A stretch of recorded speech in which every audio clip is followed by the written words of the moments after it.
Hallelujah, praise the Lord. खुदावन आप सबका आशीष व बरकत दे और आप सबका वेलकम करते हैं प्रेज जीसस टीवी पर। परमेश्वर आप सबके साथ हो और आज के दिन के लिए, आज के समय के लिए हम परमेश्वर का धन्यवाद करते हैं। हिंदी बाइबल स्टडी में आज का विषय है हमारा कि क्यों जो शैतान है वो घर के पहलोठों को नष्ट करना चाहता है, उन्हें संघर्ष में लेकर जाता है। Save your first born. आप कैसे सुरक्षित रख सकते हैं अपने बच्चों को, अपने फर्स्ट बॉर्न को, अपने जेठों को, अपने पहलोठों को। जब हम एक्सोडस निर्गमन 4 उसका 22 वर्ष पढ़ते तो वहां लिखा है कि और तू फिरौन से कहना, यहोवा यो कहता है कि इज़राइल मेरा पुत्र वरन मेरा जेठा है। यहां पर हम देखते हैं कि नेशंस, सभी नेशंस में से परमेश्वर ने इज़राइल को जो है वो चुना। इज़राइल जो था वो फर्स्ट बॉर्न कहलाया गया नेशन था। तो इसीलिए हम देखते हैं कि जिस चीज पर परमेश्वर की निगाह होती है उस चीज को शैतान भी जो है वो खत्म करना चाहता है। ये पैटर्न जो है, फॉर एग्जाम्पल हम कहें कि दादा बेटा आगे उनका बेटा, तो ये जो पीढ़ी चलती है, या नानी आगे उनकी बेटी या उनका बेटा या बेटी, तो वो इनहेरिटेंस जो जिसे हम कहते हैं वो चीज चलती है। और बिब्लिकली अगर हम बात करें तो उसके साथ स्पेशल ब्लेसिंग्स जुड़ी होती हैं। पहलोठा जो है वो परमेश्वर की निगाह में आदर के योग्य है, सम्मान के योग्य है, प्रेम के योग्य है और वह तमाम ब्लेसिंग्स का हकदार है। स्पेशल राइट्स, स्पेशल प्रिविलेज के साथ हम जो है जोड़ते हैं अगर बाइबल के मुताबिक हम देखें तो। और इनहेरिटेंस पर देखें तो बच्चे जो हैं वो इसके अधिकारी होते हैं, उन तमाम प्रॉपर्टीज के, उन तमाम ब्लेसिंग्स के। तो ये जो पैटर्न है वो चलता रहता है पीढ़ी से पीढ़ी। और हम यहां पर देख रहे हैं निर्गमन के 4 उसके 22 में कि परमेश्वर ने इज़राइल को चुना। इज़राइल जो है वो प्रिय कंट्री परमेश्वर की ठहरी गई। परमेश्वर की निगाह में जो इज़राइल वो नेशन ठहरा जो फ्लोरिश हुआ। फ्लोरिश नेशन हम देखते हैं, आज भी हम देखते हैं कि इज़राइल बहुत संघर्ष को देखता है और हर चैलेंज को वो फेस करता है। वो किस वजह से फेस कर पाता है? क्योंकि वो परमेश्वर की चुनी गई नेशन है, परमेश्वर का चुना गया देश है और वो सबसे ज्यादा फूला फला और ब्लेस कंट्री है और वो पहलोठी कंट्री है। तो जिस चीज पर परमेश्वर की नजर होती है, शैतान वहां कुछ ना कुछ तो गड़बड़ करना चाहता है।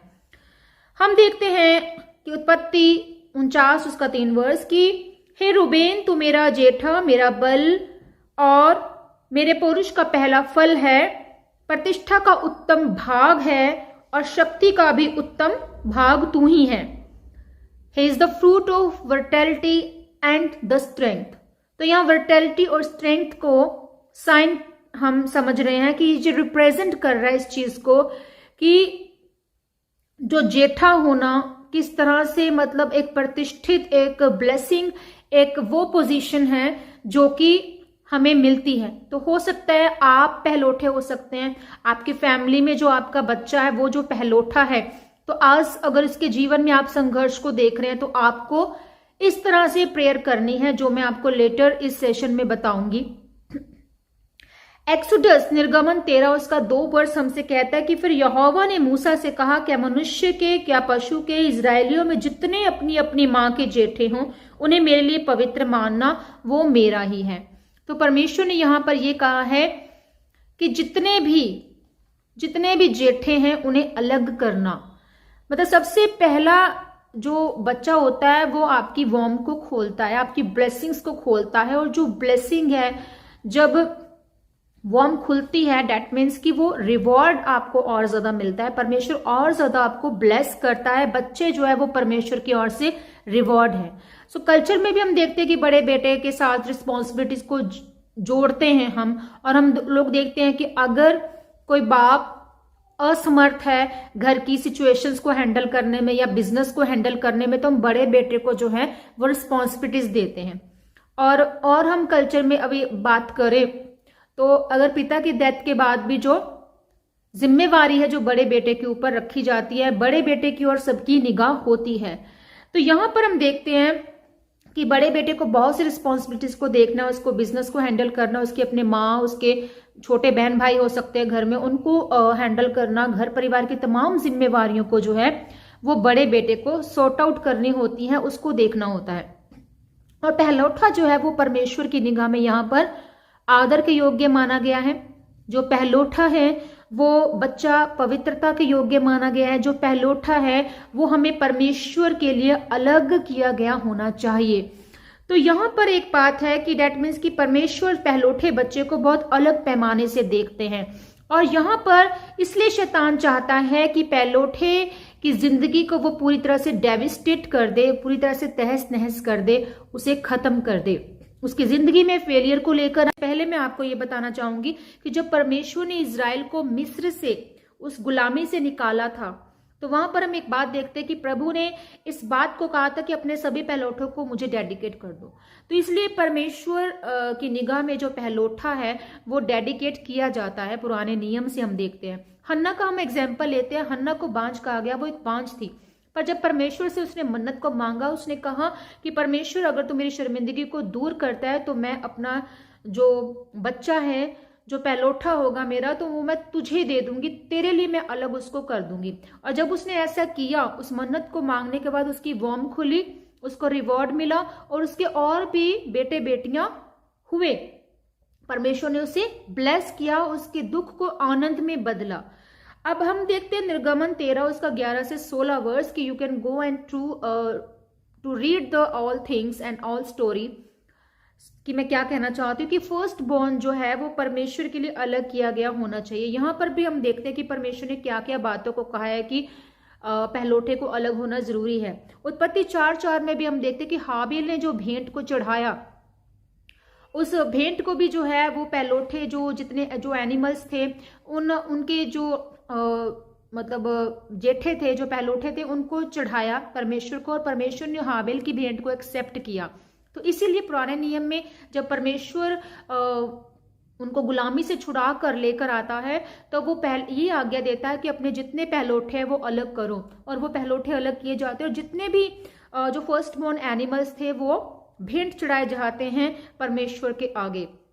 यहाँ हम देखते हैं नए नियम में भी प्रभु यीशु मसीह के बारे में बताया गया कि पहले वो क्या थे, इकलौते थे, पर वो बाद में क्या कहे गए, पहलौठा। सो प्रभु यीशु मसीह इस धरती में आने में अपनी सारी रिस्पॉन्सिबिलिटीज उन्होंने निभाई, उन सबको पूरा किया, उन रिस्पॉन्सिबिलिटीज को, उनके मरने से लेकर उनको उस आज्ञाकारिता में होकर चलना कि परमेश्वर के लिए मुझे क्रूस पर जो है चढ़ना है, और उन तमाम उन बातों को, जी उठने तक को, हर चीज में परमेश्वर ने एक पैरामीटर को डिफाइन किया। और हम पहलौठे को देखते हैं, उस पैरामीटर में ये डिफाइन किया परमेश्वर ने कि आपको जो सब चीजों को फॉलो करते हुए आपको मेरे थ्रू चलना है। मतलब परमेश्वर का डीएनए हमारे अंदर है, तो हमें भी उसी फ्लो में, उसी पैरामीटर को देखना। हमें किसी इंसान को या किसी और का डिफाइन करते हुए अपने जीवन को नहीं बदलना। हमें प्रभु यीशु मसीह को देखना है कि उन्होंने अपने आप को जो है वो किस तरह से जो है वो हमें वो बताते हैं कि वो पहलौठे बने। किस लिए बने? क्योंकि ताकि जब बड़ा एक पहलौठा जब बदलता है, उसको जब हम देखते हैं उसके जीवन को, तो छोटे बहन भाई भी बाकी के जो है वो चेंज होते हैं, तो वो भी उसी फ्लो में चलते हैं। आमीन। सो पुराने नियम में हम देखते हैं कि बड़े होने का एक राइट जो होता था उस समय, और वो राइट जो है वो बेच दिया जाता था, बेच सकते थे आप, वो राइट किसी को दे सकते थे। हम एसाव और याकूब की बात को देखें तो एसाव ने जो है अपना जो बड़े होने का राइट था वो याकूब को दे दिया। ठीक है, किस वजह से दे दिया? सिर्फ एक दाल के लालच में। उसने कहा कि उसको भूख लगी थी, तो उसने वो अपना राइट जो था वो बेच दिया। और हम उत्पत्ति 49 में भी देखते हैं कि रोबीन जो कि याकूब का फर्स्ट बोर्न था, उसने भी अपना बर्थ राइट जो है वो लूज किया। उसने अपने फादर के साथ क्या किया? विश्वासघात किया। उसके फादर ने आगे दो जो बेटे उसके और हुए उनको भी वो राइट नहीं दिया फर्स्ट बोर्न का, और उसने जो है आगे जो बच्चे हुए फिर वो राइट जो है आगे मतलब दिया। तो इसका मतलब वो फादर के पास वो राइट होता था कि उस समय आप जो है इस राइट को दे सकते थे, उस अथॉरिटी को जो है वो आगे किसी जिसको आप चाहें उस औलाद को अपने दे सकते थे। तो इसी तरह से जैसे एसाव ने अपना बर्थ राइट लूज किया, रूबेन ने अपना बर्थ राइट लूज किया, तो जब आप उस पोजीशन को, इसका मतलब नहीं ले सकते। Yes right. सो इसका सोल्यूशन क्या है? सोल्यूशन ये है कि आपको अभिषेक से भरना, आपको परमेश्वर की प्रेजेंस को लेना है, आपको उस अनॉइंटिंग को लेना, मतलब परमेश्वर के मसा को लेना है। क्योंकि जब शैतान परमेश्वर के मसा में हो मतलब आपको टच करना भी चाहेगा, कोई मुसीबत भेजना भी चाहेगा, कोई संघर्ष भी भेजना चाहेगा, कोई फेलियर आपके जीवन में लाना चाहेगा, तो वो तमाम अंधकार की ताकतें जो है वो आपके जीवन से डिस्कनेक्ट हो जाएंगी। तो anointings breaks the yoke of enemy. शत्रु की हर एक उस अंधकार की ताकत को जो है अनॉइंटिंग तोड़ती है, ब्रेक करती है, उसके तमाम कामों को ब्रेक करती है।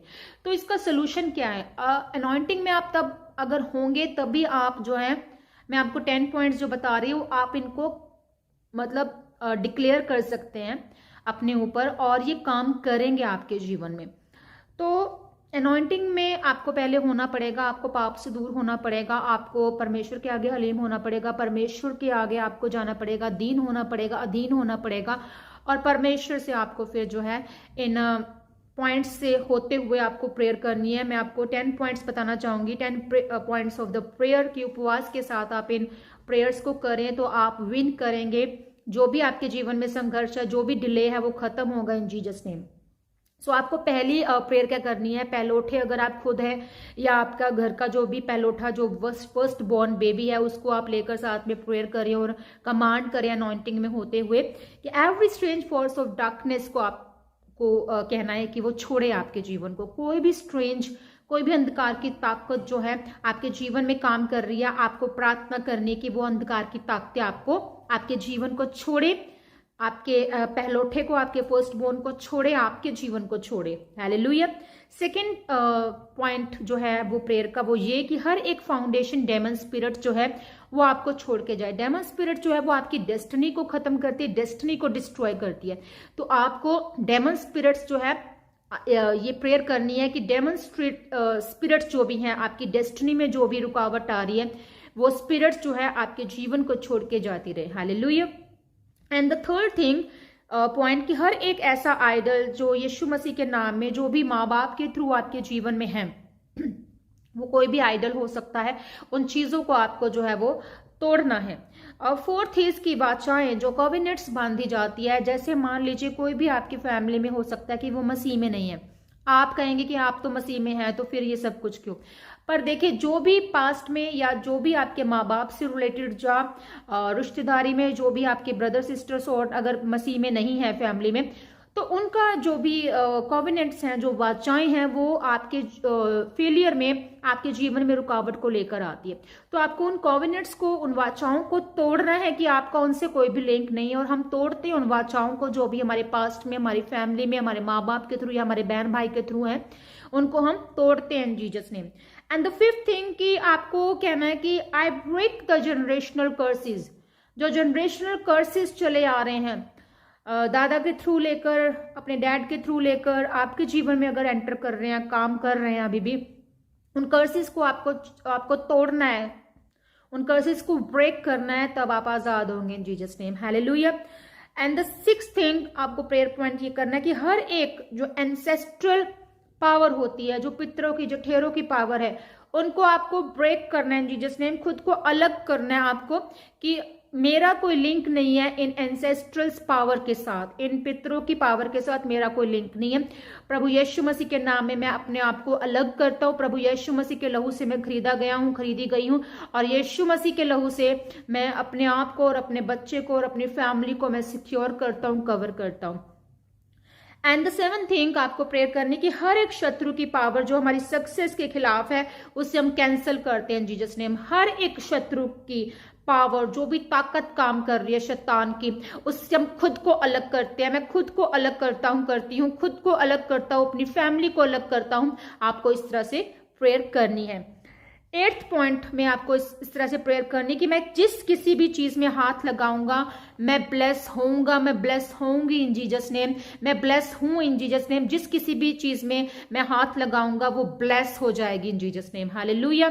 9th पॉइंट आपको जो प्रेयर करनी है वो करने की, हर एक ऐसा दरवाजा जो मेरी सक्सेस में रुकावट है, आड़े आ रहा है, जो दरवाजा बंद है मेरी सक्सेस का, मेरी जिंदगी का, वो खुल जाए इन जीसस नेम। आपको खोलना है और ब्रेक करनी है हर एक शैतानी ताकत को, डिस्कनेक्ट करना है खुद को उन ताकतों से, और उन तमाम दरवाजों को खोलना है यीशु मसीह के नाम में जो आपके जीवन में आपको बंद है लग रहा है। क्योंकि परमेश्वर का वचन कहता है कि जो कुछ तुम इस धरती पर खोल दोगे वो तुम स्वर्ग में खोल दोगे, जो कुछ तुम इस धरती पर बांध दोगे वो तुम स्वर्ग में बांध दोगे। तो शैतान के हर एक उस दरवाजे को, उस फेलियर के दरवाजे को, उस डिले के दरवाजे को आपको कहना कि वो बंद हो जाएं, वो दरवाजे टूट जाएं, और मेरी सक्सेस के रास्ते जो हैं, जो सक्सेस का दरवाजा है, जो मेरी डेस्टिनी को खराब करता है, वो दरवाजा वो खुल जाए यीशु मसीह के नाम में। तो जो भी अड़चन होगी, जो भी प्रॉब्लम होगी, वो शैतान की ताकत ब्रेक होगी यीशु मसीह के इस अनॉइंटिंग के नीचे। एंड आपको 10th पॉइंट क्या करना है कि प्रभु मेरे पहलौठे होने की जो भी आशीषें हैं, जो बोर्न होने की मेरी जिंदगी में इनहेरिटेंस है, जो स्वर्ग से मेरे लिए ठहराई गई है, मैं रिसीव करता हूं, रिसीव करती हूँ यीशु मसीह के नाम में, आमीन। सो आप देखेंगे, प्रार्थना करते हैं। धन्यवाद खुदा बाप, धन्यवाद प्रभु यीशु, धन्यवाद पवित्र आत्मा, सामर्थी परमेश्वर पिता, हम आपका धन्यवाद करते हैं इस आज के वचन के लिए, आज के सामर्थ्य वचन के लिए खुदावन खुदा। और खुदावन खुदा मैं प्रार्थना करती जितने भी जन इस वचन को सुने खुदावन, जिनके जीवनों में खुदावन तेरी आशीष खुदावन आए मेरे सामर्थ्य परमेश्वर। हर एक बंधन, हर एक रुकावटें, हर एक फेलियर, हर एक डिले की स्पिरिट, हर एक अंधकार की ताकत यीशु नाम से इनके जीवन से डिस्कनेक्ट हो खुदावन खुदा जी। आपका अनुग्रह इनके जीवन में आए मेरे सामर्थ्य परमेश्वर, और हर एक वो शैतानी ताकत खुदावन यीशु मसीह के सामर्थ्य नाम इनके जीवन को छोड़ के जाती रहे खुदावन, या आजादी पाए प्रभु यीशु मसीह के सामर्थ्य नाम में। हर एक दरवाजा जो बंद है इनके जीवन में सक्सेस का, वो खुल जाए प्रभु यीशु मसीह के सामर्थ्य नाम में खुदावन। हम आपका धन्यवाद करते, मांगते यीशु मसीह के सामर्थ्य नाम में इस प्रार्थना को, आमीन आमीन आमीन, हालेलुया। सो अगर आप चैनल पर नए हैं तो इस चैनल को सब्सक्राइब कीजिएगा, लाइक कीजिएगा और कमेंट कीजिएगा, अपनी ब्लेसिंग्स दीजिएगा, हमारे लिए प्रेयर कीजिएगा। और आप सबके साथ परमेश्वर का रूह आपके साथ है, परमेश्वर का सामर्थ्य आपके जीवन में काम करें। प्रभु आपके जीवनों के हर एक बंद रास्ते को खोले, हमारी ये प्रार्थना है प्रभु यीशु के नाम में। खुदावन आप सबके साथ हो। मिलते हैं परमेश्वर के अगले वचन, अगले भेद के साथ। प्रभु आप सबके साथ हो। सभी को जय मसीह की। God bless you.